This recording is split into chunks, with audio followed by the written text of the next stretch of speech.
और last time Mary Collins की meeting जो थी उसमें काफ़ी गहरी बात हमने सब देखी थी। उसमें एक जो थर्ड स्टैंजा आता है उसके अंदर सेपरेटनेस की बात थी। और खलील जिब्रान ने एक किताब लिखी है द प्रॉफिट नाम से, और उसके अंदर भी इसने एक सेपरेटनेस के ऊपर बहुत अच्छी बात कही है। अनफॉर्चुनेटली लास्ट टाइम मैं भूल गया था, किताब तो लाया था साथ में पर पढ़ नहीं पाया था। आज आप लोगों के लिए इंग्लिश में है, पढ़ता हूँ, आप समझ सकोगे। Then Almitra spoke again and said, And what of marriage, master? And he answered, saying, You were born together, and together you shall be for evermore. You shall be together when the white wings of death scatter your days. Aye, you shall be together even in the silent memory of God. But let there be space in your togetherness.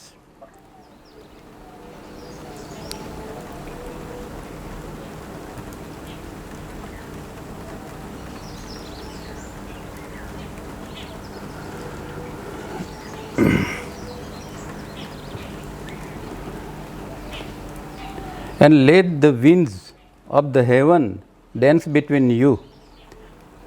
Love one another, but make not a bond of love. Let it rather be a moving sea between the shores of your souls. Fill each other's cup, but drink not from one cup. Give one another of your bread, but eat not from the same loaf. Sing and dance together and be joyous, but let each one of you be alone, even as the strings of a lute are alone, though they quiver with the same music. Give your hearts, but not into each other's keeping, for only the hands of life can contain your hearts. And stand together, yet not too near together. From the pillars of the temple stand apart, and the oak tree and the cypress grow not in each other's shadow. तो ये खलील जिब्रान ने लिखा है, बहुत beautiful इसके अंदर लिखा है, अगर आप समझ सके तो ये भी यही बात मैरी कॉलिन्स भी कुछ कहना चाहती थी। Kill out all sense of separateness, yet alone, yet stand alone and isolated. तो सेंस ऑफ सेपरेटनेस है उसको तो मार देना है, फिर भी अंदर से अकेले हमें खड़े रहना है, खड़े रहकर चलना है। तो ये बात थी। अब आज की meeting 8th meeting 25 March 82।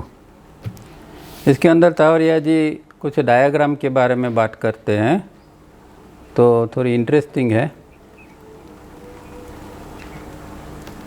Today we shall study the diagram phase 1। और अब तक में हमने बहुत सारे लेक्चर्स लिए, उसके अंदर ये सारी चीज़ें तो आ गई है डायग्राम के ऊपर, पर यहाँ फिर से पढ़ते हैं। The incoming impulses from people around us और from the thoughts that are moving in the atmosphere and which we do not see coded and as impulse of force floating around us enter our being through the 5 sense organs. तो ये तो हम जानते हैं, इतने समय से पढ़ते हैं, तो कि भाई हमारी जो 5 इंद्रिय है उसमें से कुछ इम्पल्सिस, जिसको हम तन मात्रा या स्पंदन भी कहते हैं, वो इम्पल्सिस हमारे अंदर आते हैं। और वो इम्पल्स कहाँ होते हैं कि जो हमारे आसपास का जो एटमॉस्फियर है, आप चाहे हिमालय पर चले जाओ या कहीं भी चले जाओ, एटमॉस्फियर के अंदर जो इम्पल्स है वो तैरते रहते हैं। और हमारे आसपास के जो लोग हैं, अगर हम भीड़ में हैं तो जो आसपास के लोग हैं उनके अंदर से भी हर पल जो विचार निकलते रहते हैं, वो विचार एक इम्पल्स का रूप ले लेता है, कोडेड इम्पल्स के रूप में हमारे बॉडी ब्रेन सिस्टम के अंदर दाखिल होता है। तो ये समझने की बात ये है कि जो विचार हमारे बनेंगे उसका जो रॉ मटेरियल है या उसका जो प्रारंभिक जो चीज़ जो हमारे अंदर आ रही है उसको इम्पल्स या तन्मात्रा कहते हैं। और वो हमेशा बाहर हवा में तैरते रहते हैं। जैसे कि हवा है और हवा एटमॉस्फेयर के अंदर है और हम हमारे श्वास के द्वारा हमारे लंग्स के अंदर हवा लेते हैं। इसी तरह जैसे हवा भी ऑटोमेटिक हमारे अंदर आती रहती है, आती है न जाती है, इसी तरह ये जो है इम्पल्स जो है वो ऑटोमेटिक हमारे बॉडी ब्रेन सिस्टम में हर क्षण आते रहते हैं और फिर विचार बनकर बाहर निकल जाते हैं।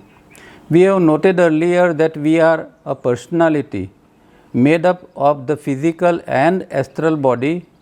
You have with you a short note on this astral body. अब यहाँ पर्सनालिटी किससे बनती है ये बात कहते हैं कि फिज़िकल बॉडी और एस्ट्रल बॉडी जो दो बॉडीज़ है उसके इकट्ठे होने से पर्सनालिटी बनती है।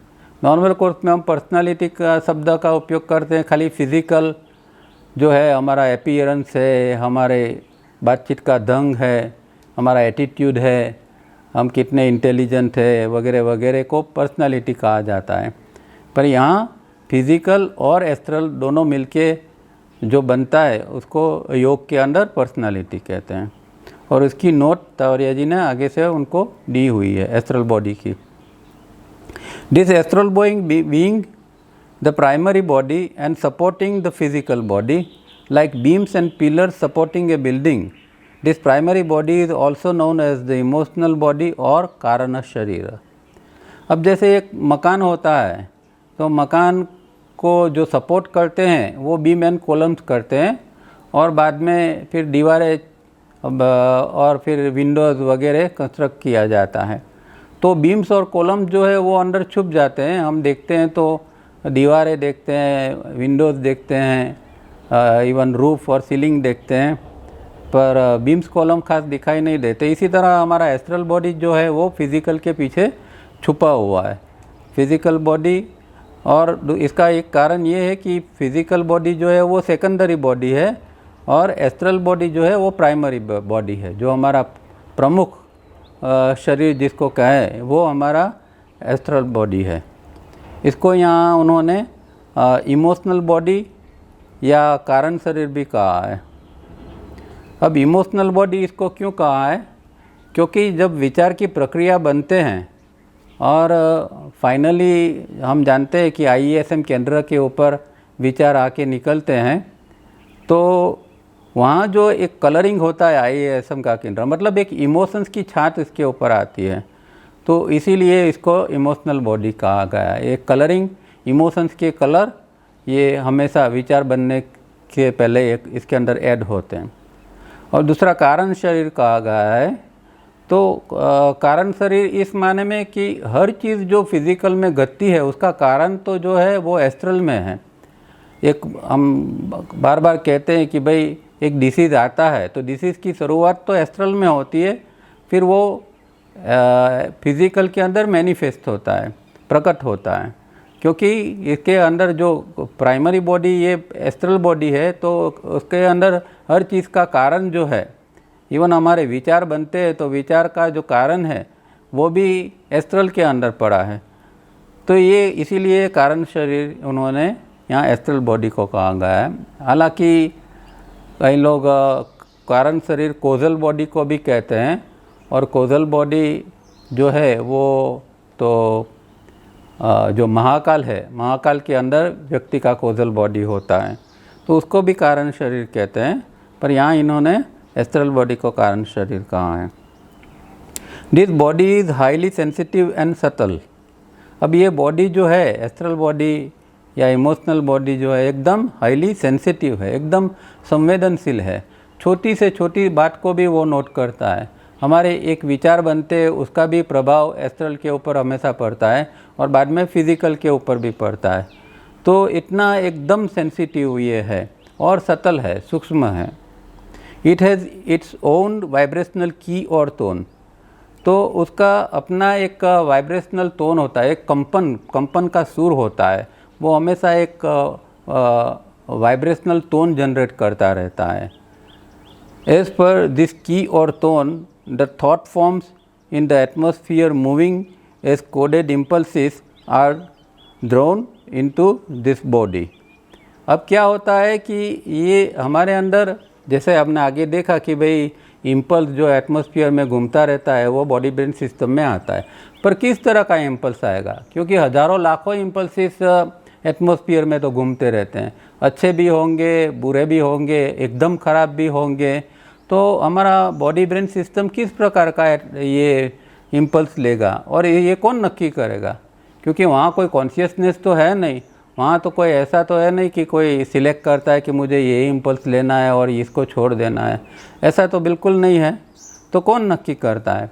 तो वो खुद हमारा एस्ट्रल बॉडी का ये वाइब्रेशनल टोन जो है वो ही नक्की करता है। तो मतलब कि वाइब्रेशनल एस्ट्रल बॉडी का जो ढांचा है, जो बना है एस्ट्रल बॉडी, और उसके अंदर जो कंपन बनते रहते हैं, जो वाइब्रेशन उसके जनरेट होते हैं, वो खुद डिसाइड करते हैं। क्योंकि जिस प्रकार का अंदर वाइब्रेशनल टोन होता है उसी सेम मैचिंग का ही इम्पल्सिस एटमॉस्फियर से ये हमारे बॉडी ब्रेन सिस्टम के अंदर आता है। तो समझने की बात ये है, बहुत इम्पोर्टेंट बात ये है कि हमारा जो ये एस्ट्रल बॉडी का ये वाइब्रेशनल टोन कैसा है, इसके ऊपर सब चीज़ों का आधार है। हम चाहते हैं कि हमारे अंदर अच्छे विचार आए, हम अच्छा इंसान बने, पर हो नहीं सकता। क्यों नहीं हो सकता? क्योंकि हमारा वाइब्रेशनल टोन जो है इतना लो है, इतना गिरा हुआ है कि वो जाने अनजाने निकम्मे इम्पल्स को और कई बार तो बुरे इम्पल्स को इनवाइट कर लेते हैं, अंदर आने देते हैं। तो व्यक्ति को सुधारने का एक ही उपाय है, न कोई उपदेश से व्यक्ति सुधर सकता है, न कोई प्रीचिंग से, कुछ किसी से भी व्यक्ति नहीं सुधर सकता है। उसको खुद को अपना वाइब्रेशनल टोन को चेंज करना पड़ेगा। जब उसका वाइब्रेशनल टोन हायर हो जाएगा तो फिर वो हायर वाइब्रेशनल टोन, बाहर से भी हायर इम्पल्सिस जो है उसको वो ले सकेगा। तो ये एक कुदरत की एक व्यवस्था है, इस तरह का एक उन्होंने बनाया हुआ है कि जैसा अंदर है ऐसा बाहर से अंदर आएगा। तो हमारा काम तो यही है, हम बाहर तो कुछ नहीं कर सकते। हमारा जो वाइब्रेशनल टोन है, इंडिविजुअल टोन है, उसको ही किसी तरह हमें चेंज करना है। और इसीलिए सबसे अच्छा मार्ग जो है, सबसे स्पीडी मार्ग जो है वो योग का है, क्योंकि वो योग जो है डायरेक्ट एस्ट्रल बॉडी के ऊपर काम करता है, उसकी शुद्धि का काम करता है, और उसके द्वारा ये हम अपना धीरे धीरे करके वाइब्रेशनल टोन को चेंज कर सकते हैं। ये बहुत इम्पोर्टेंट बात है, ये समझने हमेशा याद में रखना। इसीलिए हम किसी को ब्लेम भी नहीं कर सकते। हम कहते हैं कि किसी ने ऐसा कर दिया, वैसा कर दिया, मेरे पर मेरा इंसल्ट किया वगैरह, कुछ नहीं। जो कुछ बाहर से आता है, किसी भी फॉर्म में आता है, हमेशा हमारा ही इन्वाइटेड है। इन्वाइटेड इन सेंस के अंदर कि हमारा टोन ऐसा ही इसलिए हमें आता है। कई लोग कंप्लेन करते हैं कि हमें क्यों दुख मिल रहा है, दूसरे लोग सुखी है और हम क्यों दुखी है। तो उसका कारण यही है, वाइब्रेशनल टोन ऐसा है कि बाहर के दुख को वो इन्वाइट करता रहता है। तो आदमी को दुख के साथ लड़ने की ज़रूरत नहीं है, खाली वाइब्रेशनल टोन को चेंज कर देना है। This thoughts as coded impulses are transmitted from this primary body to our physical body. तो ये भी हम जानते हैं कि जो एंटर होते हैं वो एस्ट्रल के अंदर होते हैं और फिर फिज़िकल के अंदर ट्रांसमिट होके हमारी नर्वस सिस्टम द्वारा वो ब्रेन में जाते हैं और फिर एक विचार की प्रक्रिया बन जाती है।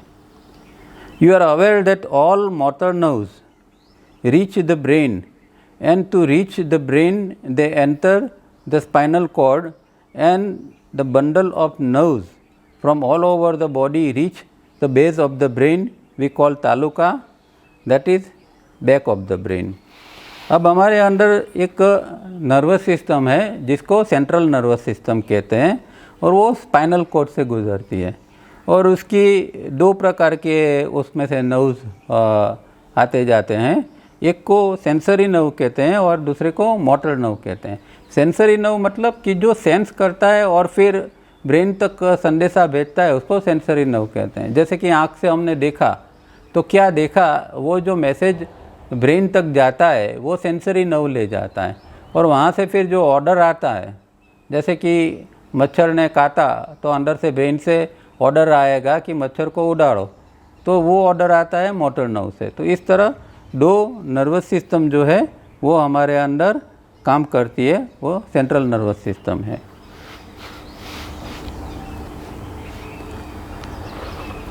The entry is either prevented or allowed by the position of the block shown in diagram 1 as O at the base of the brain at taluka और back of the brain। अब आप इसके पीछे अगर आप बुक्स आपके पास है books, तो बुक्स में आप पीछे देखते जाओगे जो डायग्राम है उसके अंदर ये सब तावरिया जी ने बताया है। तो अगर डायग्राम आपके पास रखोगे तो ये अच्छा रहेगा। मेरे पास भी जो किताब है उसके अंदर भी ये बताया हुआ है। ये जो है ये डायग्राम के अंदर यहाँ वो बताया हुआ है। ये ब्रेन का डायग्राम है, डायग्राम 1, तो उसके अंदर वो बताया हुआ है। तो वो जो है उसकी पोजीशन या खुली रहती है या बंद रहती है, मतलब कि वो जो है वो हम इसको वाल भी कहते हैं। हमने आगे देख चुके थे कि एक वाल है कि जो बंद है या चालू रहता है। दो वाल है, एक ये तालुका के पास में वाल है और दूसरा स्पाइनल कॉर्ड के नीचे के हिस्से में वाल है, और दोनों टू वे स्विच की तरह काम करते हैं। एक बंद होता है तो दूसरा चालू होता है। तो नॉर्मल कोर्स में ये स्पाइनल कॉर्ड के नीचे का जो है वो हमेशा बंद ही होता है सामान्य आदमी का, और ऊपर का ही चालू होता है तालुका का, ताकि ब्रेन के अंदर हमेशा निरंतर ये जो है इम्पल्स एंटर होते रहें।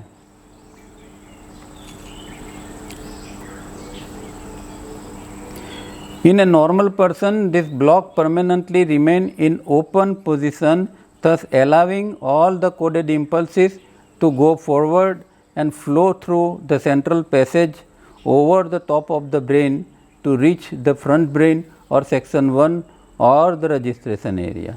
अब ये जो ब्रेन के अंदर इम्पल्स दाखिल हुए वो क्योंकि ये हमेशा ओपन रहता है, सामान्य आदमी का तो हमेशा ओपन रहता है ये वाल या ब्लॉक जिसको कहते हैं वो, और वहाँ से हमारे अंदर जो इम्पल्स आते हैं और मेमोरी पैटर्न को मिलते हैं, दोनों मिलके फिर सेंट्रल पैसेज के से गुजरते हुए फ्रंट भाग में जो आगे का हिस्सा है ब्रेन का, जिसको हम सेक्शन 1 या रजिस्ट्रेशन एरिया भी कहते हैं, वहाँ तक पहुँचते हैं।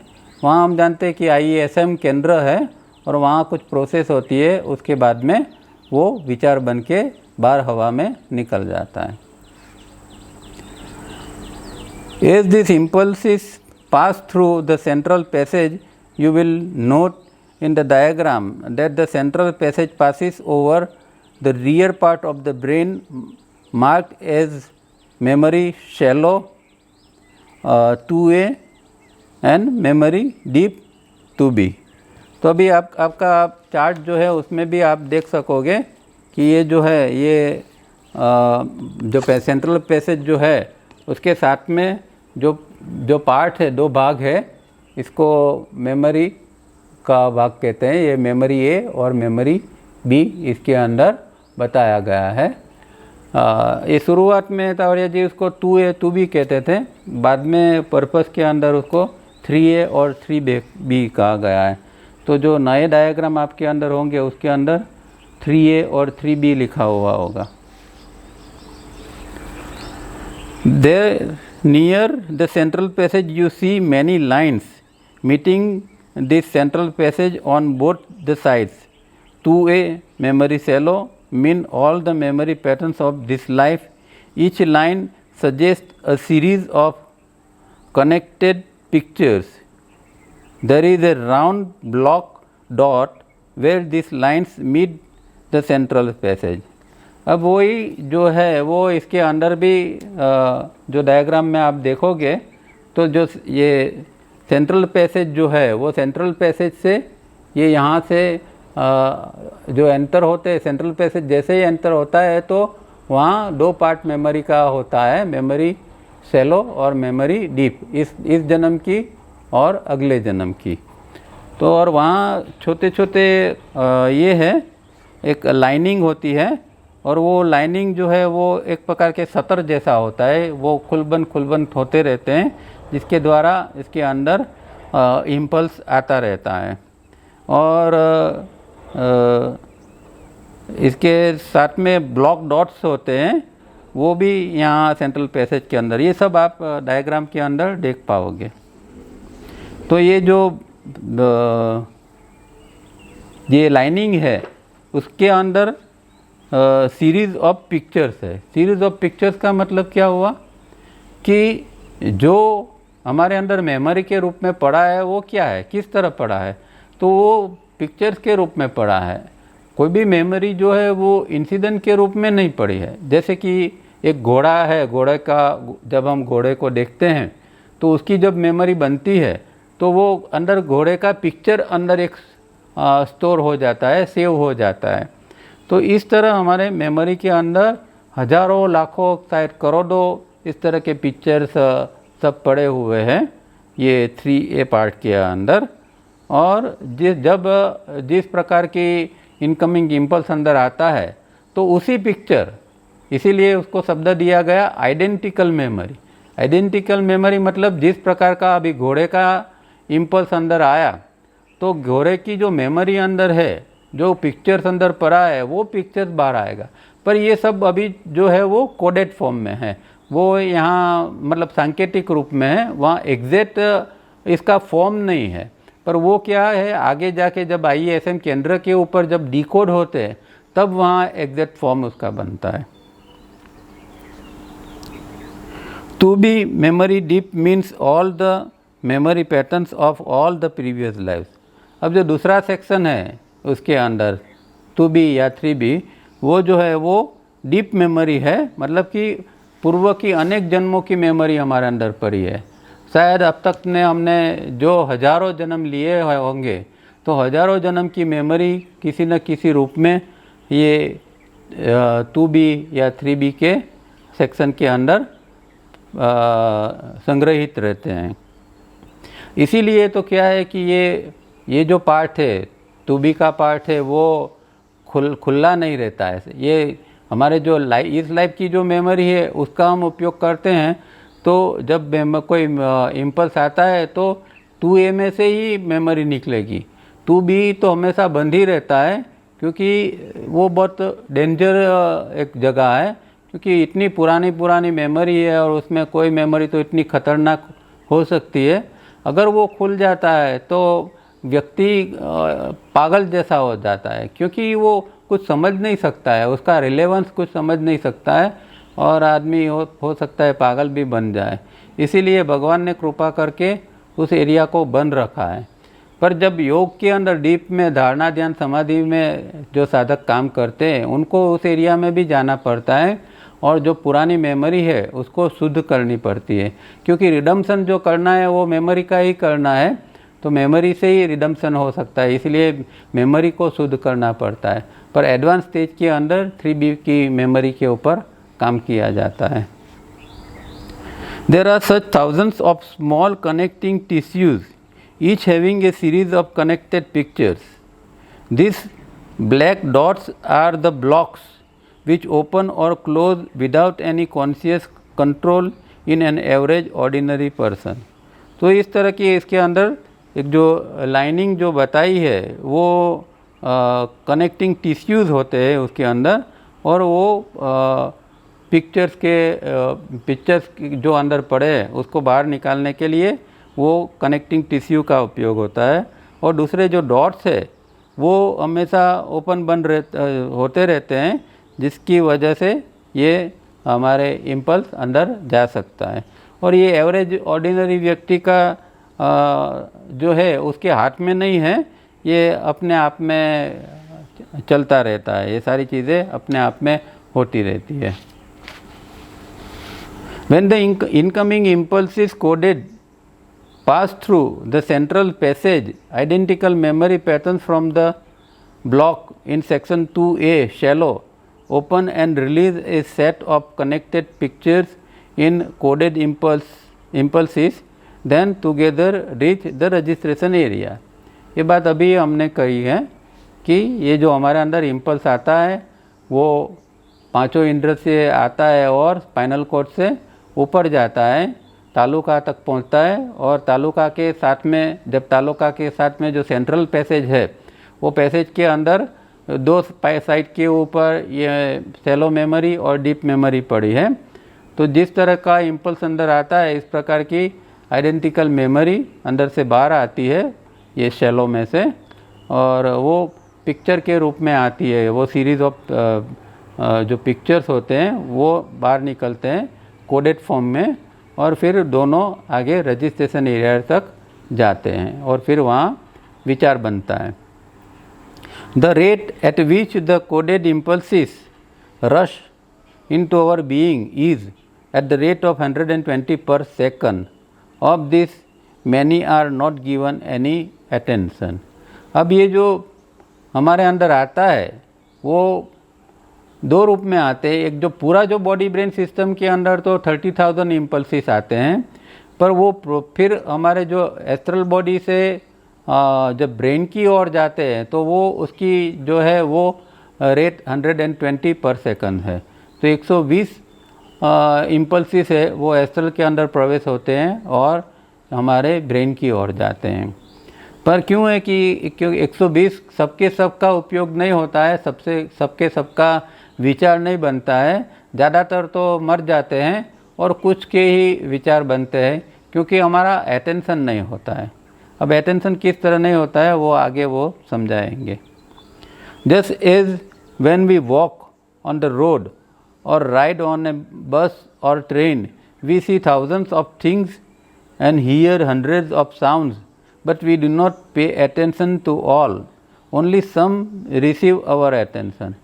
अब ये तो हमारा अनुभव है कि हम बाज़ार में घूमते हैं या कार में कहीं जाते हैं, ट्रैवलिंग करते हैं, तो बहुत सारी चीज़ें देखते हैं, दुकानें देखते हैं, दुकान के बोर्ड देखते हैं, पर एकदम फ्लुक में एक नज़र जाती है और फिर हम आगे बढ़ जाते हैं। हमारा हर चीज़ के ऊपर अटेंशन जाता नहीं है और एक जैसे उड़ती नज़र की तरह हम देखते देखते आगे बढ़ जाते हैं।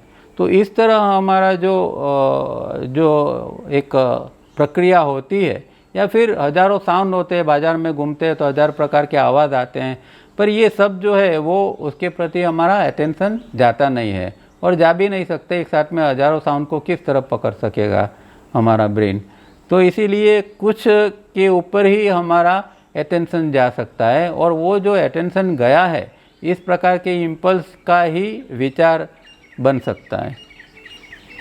Those that reach the registration area are picked up by the four centers there: intellectual, emotional, sex and movements at the rate of 2482 and are given the coloring by the center. Coloring is emotion, reaction, that is automatic reflection action takes place, and we either act or speak accordingly, and the decoded thoughts are released back into the atmosphere from the center between and behind the eyes shown in diagram as number 8।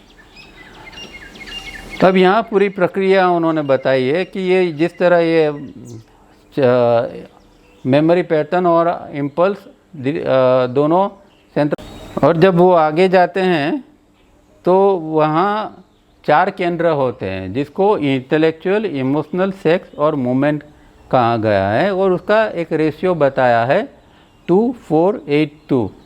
मतलब ये इसकी जो intensity क्या है, ये intensity बताता है कि जैसे कि इंटेलेक्चुअल सेंटर है तो उसकी इंटेंसिटी 2 है, 2 माने 2000 है, इमोशनल सेंटर है उसकी इंटेंसिटी 4 माने 4000 है, सेक्स सेंटर की इंटेंसिटी 8 माने 8000 है, और मूवमेंट या मूविंग सेंटर की इंटेंसिटी जो है वो 2 माने 2000 है। इस तरह का जो ये रेशियो है वो रेशियो के मुताबिक जो ये कोडेड इम्पल्सिस यहाँ तक पहुँचे उसके ऊपर काम होता है। और ये सारी प्रक्रिया हमने इनर डिसिप्लिन में देखी है कि किस तरह का वहाँ प्रोसेस होती है, डिकोड होता है और फिर विचार बनता है, कौन सा सेंटर डोमिनेट करता है, इंटेलेक्चुअल में ये डिकोड होता है या इमोशनल सेक्स में डिकोड होता है, और फिर प्लस इंटेंसिटी बनती है या माइनस इंटेंसिटी बनती है। ये सब हमने आगे सब हम देख चुके हैं और इनर डिसिप्लिन में ये सब हमने देखा था।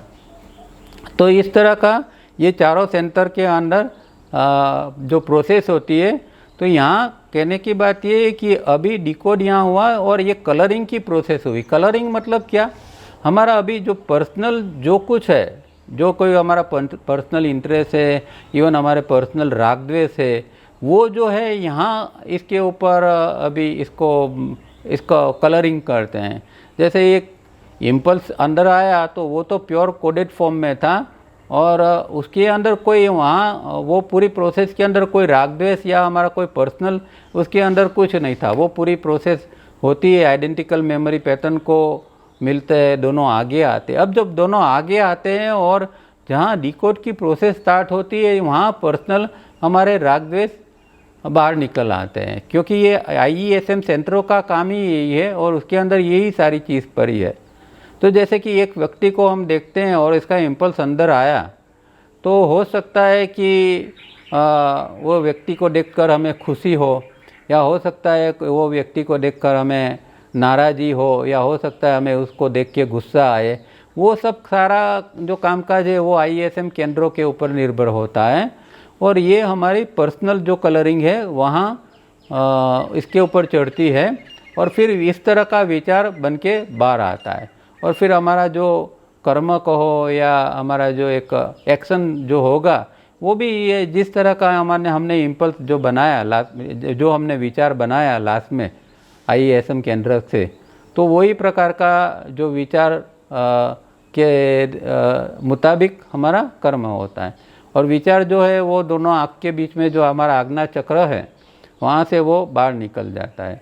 अब वहाँ दूसरी चीज़ भी घटित होती है कि एक ये पूरी प्रक्रिया के अंदर विचार बना, तो विचार एक ये आज्ञा चक्र से बाहर निकला, पर उसकी मेमोरी अगेन जाके ये जो 2A है या 3A जिसको कहते हैं सेलो मेमोरी, उसके अंदर जाके वो वापस मिल जाती है।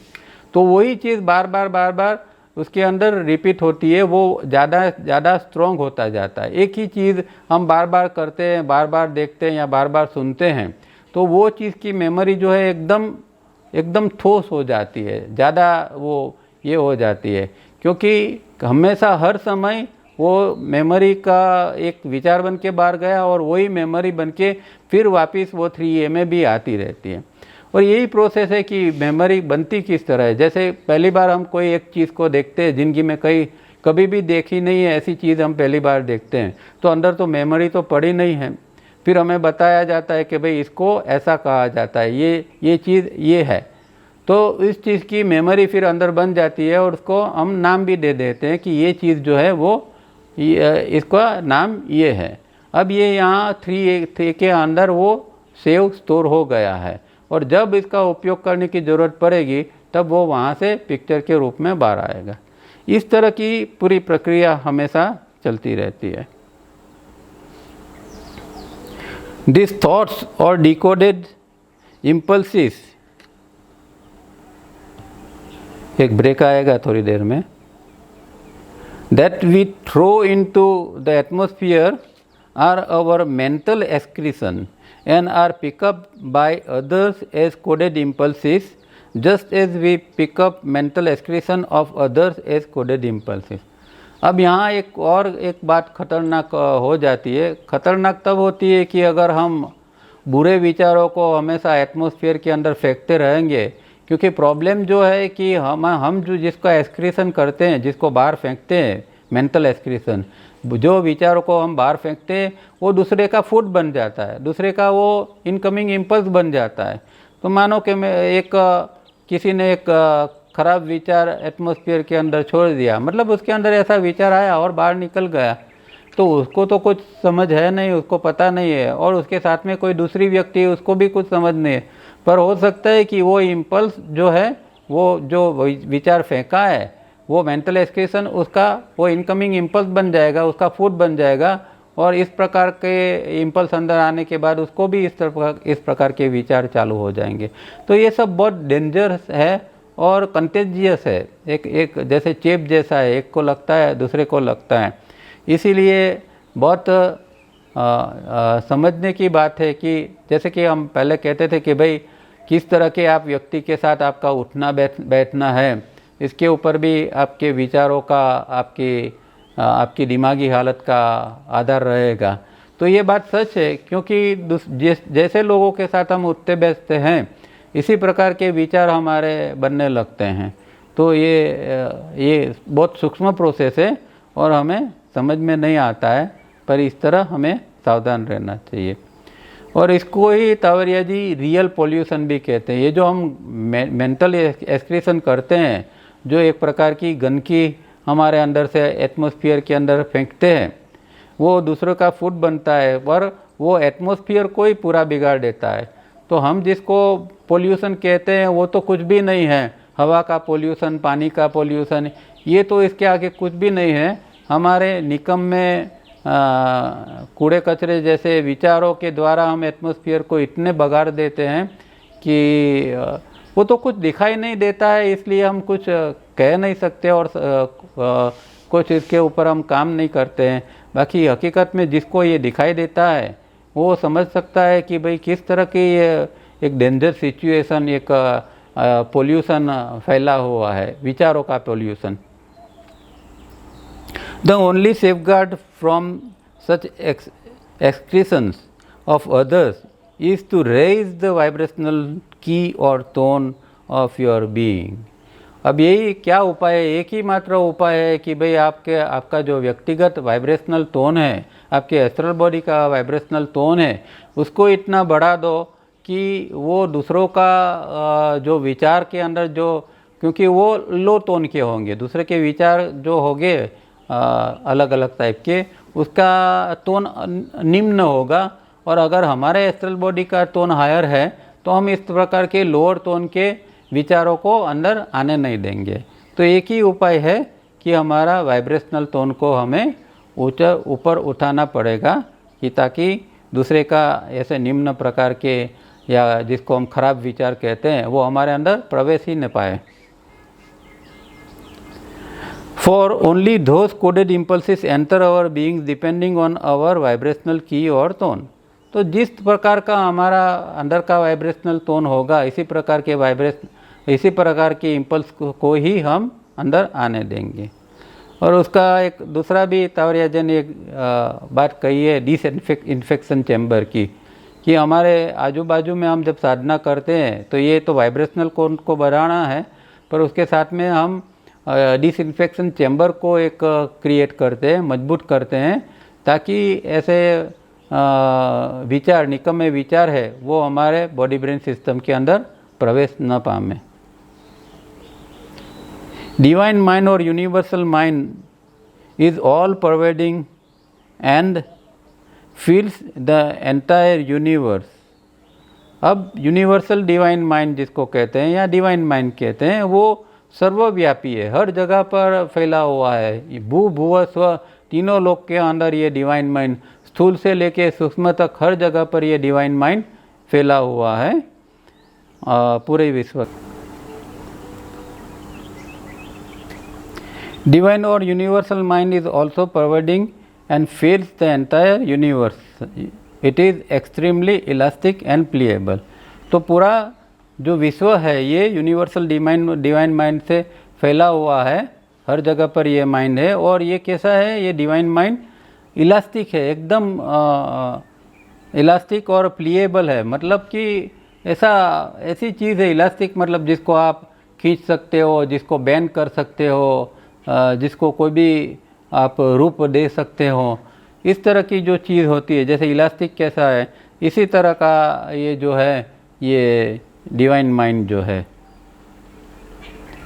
It flows in every human being through the thinking instrument of each individual. When it flows through an individual, it is the individual's mind, like atmosphere or air, which is enveloping the whole earth, and every person is breathing in this air or atmosphere, but when it is within an individual, we call it one's breath. तो ये जो है, ये जो universal divine mind जो है वो हमेशा हमारे थिंकिंग इंस्ट्रूमेंट से पसार होता है। अब दूसरी, अब आप ऊपर के रेफरेंस में भी इसको समझ सकते हैं कि भाई हमारे अंदर 5 इंद्रियों से इनकमिंग इम्पल्स आया, एक एनर्जी आई, तो उसको भी हम डिवाइन माइंड ही कहेंगे कि जो यूनिवर्सल माइंड है उसका ही एक भाग जो है वो हमारे अंदर इम्पल्स के रूप में आया है। और वो हम जानते हैं कि भाई वो मेमोरी पैटर्न को मिलके पूरी ये थिंकिंग इंस्ट्रूमेंट मतलब चिट प्लस ब्रेन, चिट और ब्रेन दोनों मिलके जो बनता है, जो पूरी प्रोसेस करता है, इसको थिंकिंग इंस्ट्रूमेंट कहते हैं। तो हर एक व्यक्ति का थिंकिंग इंस्ट्रूमेंट से ये पसार होता है, मतलब कि ये जो पूरी प्रोसेस है, ये इनकमिंग इम्पल्स आया, मेमोरी पैटर्न को मिला और फिर जो ब्रेन से थिंकिंग इंस्ट्रूमेंट से जो पसार होता है, ये है बेसिकली यूनिवर्सल डिवाइन माइंड। पर जब वो हमारे अंदर आता है तो उसको इंडिविजुअल माइंड कहा जाता है। बाहर जो है एटमॉस्फेयर के अंदर है तब वो यूनिवर्सल माइंड है, जब व्यक्ति के अंदर वही चीज़ आती है तो उसको इंडिविजुअल माइंड कहते हैं। वो किस तरह है कि जैसे कि हवा बाहर है एटमॉस्फेयर के अंदर, और जब हम श्वास लेते हैं तो हम कहते हैं कि ये मेरा श्वास है। तो श्वास तो जो हवा तो बाहर भी है और वही अंदर आती है, पर जैसे अंदर आई तो हम कहते हैं कि ये हमारा श्वास है। इसी तरह जब ये यूनिवर्सल माइंड जो अंदर आता है तब हमारा माइंड बन जाता है, इंडिविजुअल माइंड बन जाता है।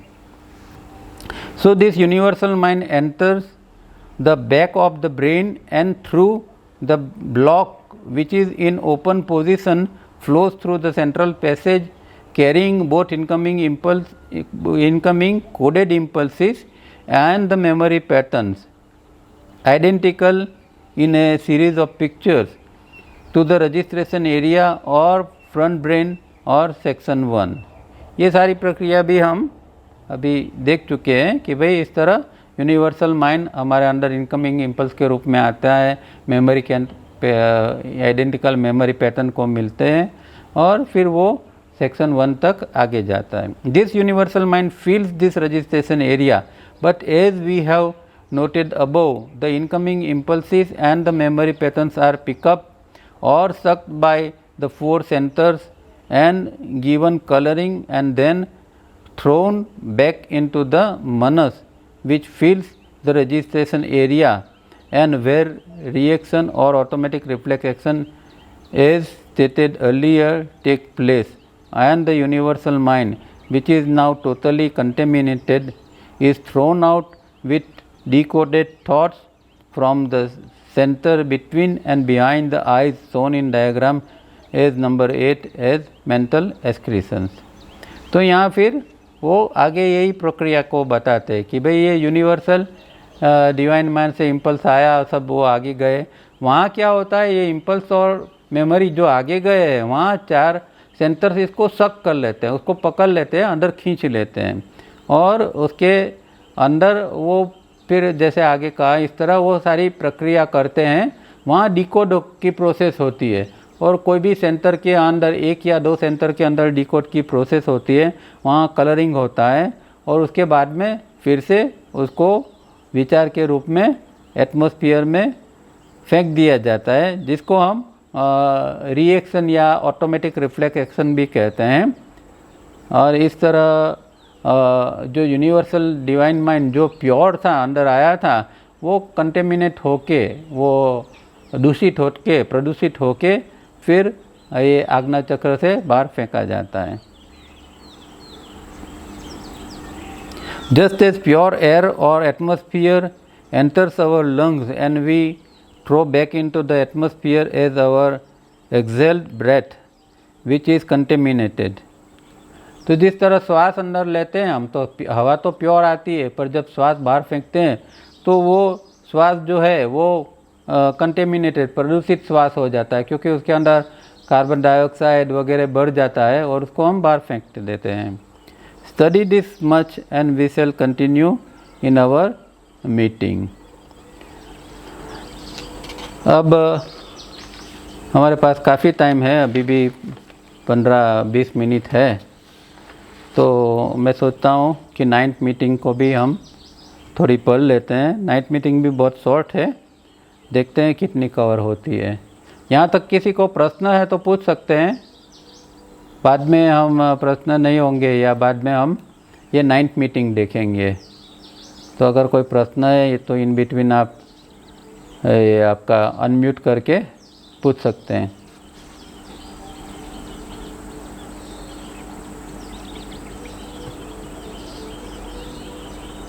या कंटिन्यू करते हैं? चलिए, कोई बोल नहीं रहा है तो मैं समझता हूँ कि कंटिन्यू करेंगे। 9th meeting 8 April 1982। We had noted in our last meeting that our universe that we see with our naked eyes or with the help of a telescope looks endless, is endless, but it is the least and smallest of the universes and the grossest. It is known in Shastra as Bhu.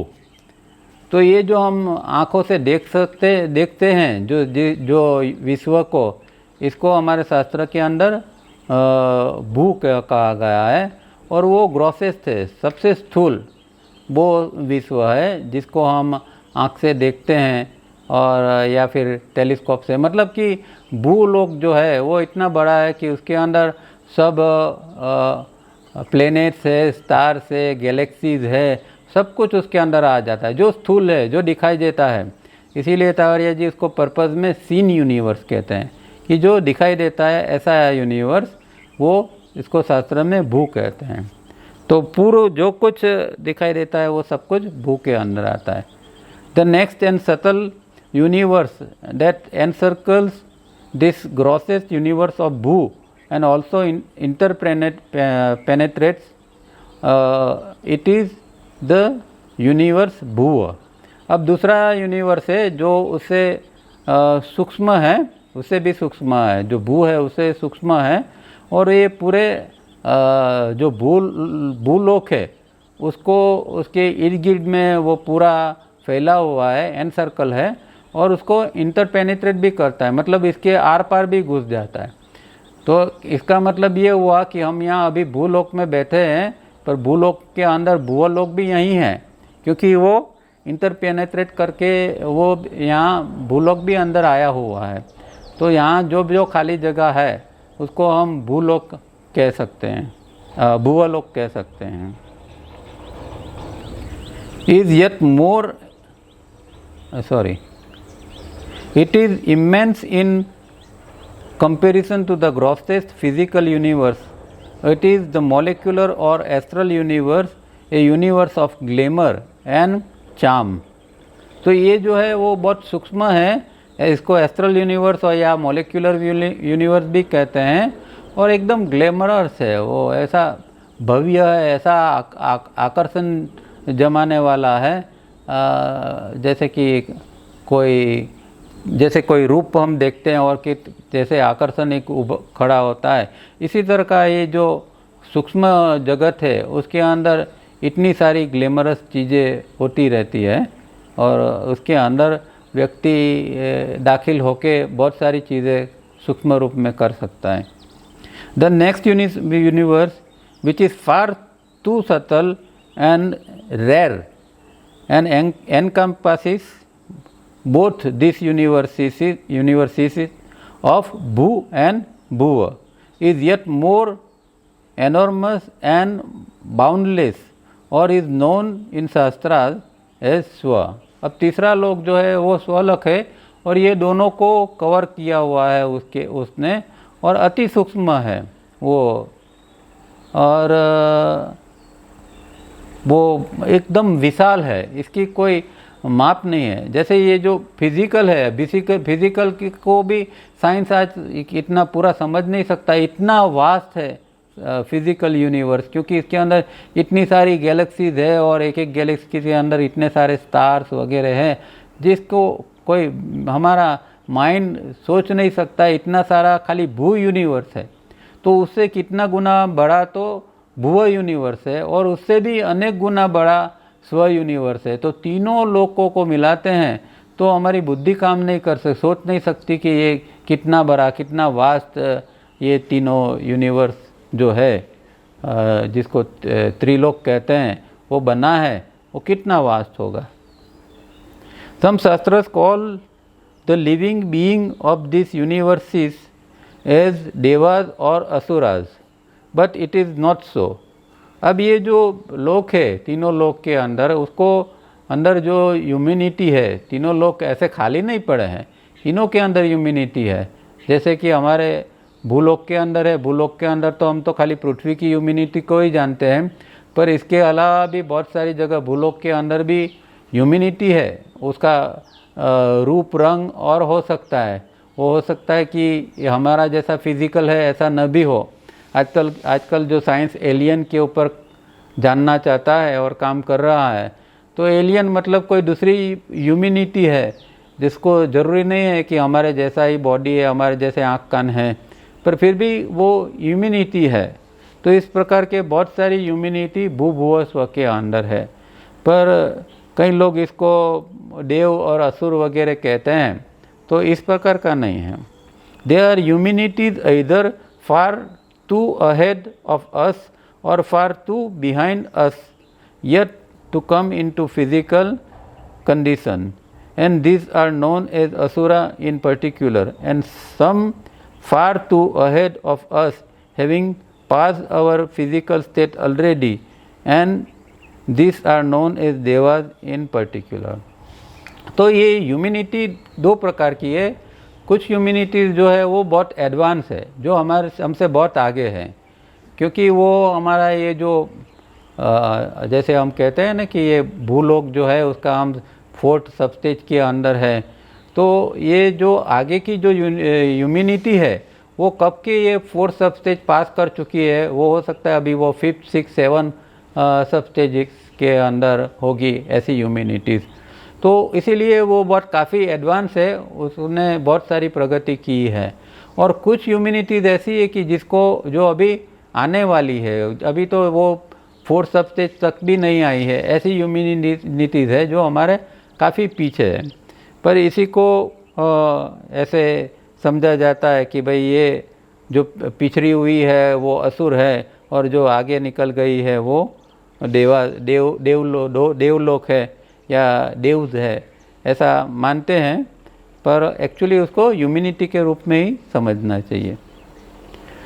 But this is not our subject at present. All these three universes put together, which form the domain of mind, is declared to be illusory, where we can expect only misery and death, and our dharma should be to avoid it and seek mukti from all the three universes। अब ये तीनों जो universes जो है, जो तीनों प्रकार के जो ये जगत है, विश्व है, उसका एक जो पूरा जो डोमेन है, जो पूरा विस्तार है, उसको हमारे यहाँ कई लोग उसको इल्यूजरी कहते हैं कि भाई ये तो भ्रमना है। कई लोग इसको माया भी कहते हैं, ये तो माया है, भ्रमना है। और इसीलिए कहते हैं कि भाई इसके अंदर तो दुख ही पड़ा हुआ है, उसके अंदर तो मृत्यु ही है, इसीलिए हमें उससे तीनों लोक से मुक्त होना है। तो हमारा धर्म क्या है, हमारी फ़र्ज़ क्या है? पहली फ़र्ज़ तो ये है कि हम धीरे धीरे करके ये तीनों लोक से मुक्त हो जाए, जिसको हम मुक्ति या मोक्ष कहते हैं, वो हमें प्राप्त हो। तो ये तीनों लोक से मुक्त होना, उसका मतलब मुक्ति है। जहाँ से हम आए थे, जनलोक से आए थे, वापस जनलोक जिस दिन चले जाएंगे उस दिन हम मुक्त हो जाएंगे। Even this is not our subject at present, but this domain of mind means that in all three universes, divine and universal mind is all pervading and flowing everywhere, spatially flowing through the thinking instrument. तो यहाँ जो है वो ये तीनों लोग जो मिलके जो एक डोमेन बनता है, वो पूरा विस्तार जो है वो डिवाइन माइंड का, डिवाइन या डिवाइन और यूनिवर्सल माइंड जो है उसका पूरा विस्तार है। मतलब कि डिवाइन माइंड जो है वो ये भूभुव स्व तीनों के अंदर फैला हुआ है और वही हमारे थिंकिंग इंस्ट्रूमेंट के अंदर आता है। Like atmosphere which is everywhere on earth, yet whenever an individual breathes, he considers the air inside his or her lungs as his or her breath, so the all-pervading flowing divine or universal mind, when it flows through an individual, is a person's individual mind. ये हम last meeting में सब देख चुके हैं। जिस तरह हवा को हम हमारा श्वास कहते हैं या जो यूनिवर्सल माइंड है वो अंदर आता है तो उसको हम हमारा इंडिविजुअल माइंड कहते हैं। दिस सटल और pervading divine or universal mind that flows through each individual's thinking instrument, depending on the individual's thinking instrument, creates thoughts, and the quality of these thoughts depending on the quality of individual's thinking instrument. अब किस प्रकार का, ये भी आगे बात एक प्रकार से आ गई है कि किस प्रकार का डिवाइन माइंड हमारे अंदर यूनिवर्सल माइंड आता है, कि जिस प्रकार का हमारा थिंकिंग माइंड, थिंकिंग इंस्ट्रूमेंट जो है, इसी प्रकार का हमारा जैसा थिंकिंग इंस्ट्रूमेंट है इस तरह का डिवाइन माइंड हमारे अंदर फ्लो होता है। और डिवाइन माइंड, डिवाइन मतलब कि जो हमारा इंडिविजुअल थिंकिंग इंस्ट्रूमेंट कैसा होता है कि जो जिस प्रकार का वो थॉट को क्रिएट करता है उसकी जो क्वालिटी है उस प्रकार का हमारा थिंकिंग इंस्ट्रूमेंट होता है। This subtle divine or universal mind, if it were not flow through an individual, no thinking is possible and the individual is a vegetable or rather a stone. क्योंकि ये universal divine mind जो है वो हमारे अंदर body brain system के अंदर आता है और वो हमारे ब्रेन से गुजरता है, ब्रेन को एक्टिव बनाता है, इसीलिए हम ह्यूमन बीइंग हैं, वरना तो हम वेजिटेबल जैसे वनस्पति जैसे या एक पत्थर जैसे हम बन जाते। तो क्योंकि यूनिवर्सल डिवाइन माइंड हमारे अंदर आ रहा है इसीलिए हम जीवित हैं। To make thought forms possible along with the divine mind which flows in each individual, two more factors are needed. अब इसके लिए दो और भी चीज़ों की ज़रूरत है। एक जो है impulses to irritate and make the thinking instrument work. तो हम जानते हैं कि भाई पांचों इंद्रिय से हमेशा इनकमिंग इम्पल्स आता है, इसके कारण ही हमारा थिंकिंग इंस्ट्रूमेंट कार्यरत रहता है। और दूसरा, but in the absence of the past experience which is stored in the form of coded memory patterns, what is expected will not be understood, and so past memory patterns make life possible to understand. अब क्या है कि जैसे ये भी बात हमने की कि कोई चीज़ देखते हैं तो इम्पल्स अंदर आया तो आइडेंटिकल मेमोरी पैटर्न ही अंदर से निकलनी चाहिए। अगर अंदर आइडेंटिकल मेमोरी पैटर्न नहीं होगी तो हमें ऐसा होगा कि ये क्या है। तो इस प्रकार का जो है वो चीज़ हमारे अंदर घटित होती है। पर जब एक चीज़ को हम देखते हैं, बार बार देखते हैं, तो फिर उसकी मेमोरी बन जाती है और वो मेमोरी पैटर्न जो है उसके द्वारा ही हमारी लाइफ जो है वो पॉसिबल होती है। बार बार जो हमने देखा है वो मेमोरी में गया है, इसीलिए हमारी लाइफ, नॉर्मल लाइफ हम जी सकते हैं। Both these memory patterns and the incoming impulses would die. Their lifespan is a fraction of moment unless they are dipped in the divine mind or floating in it.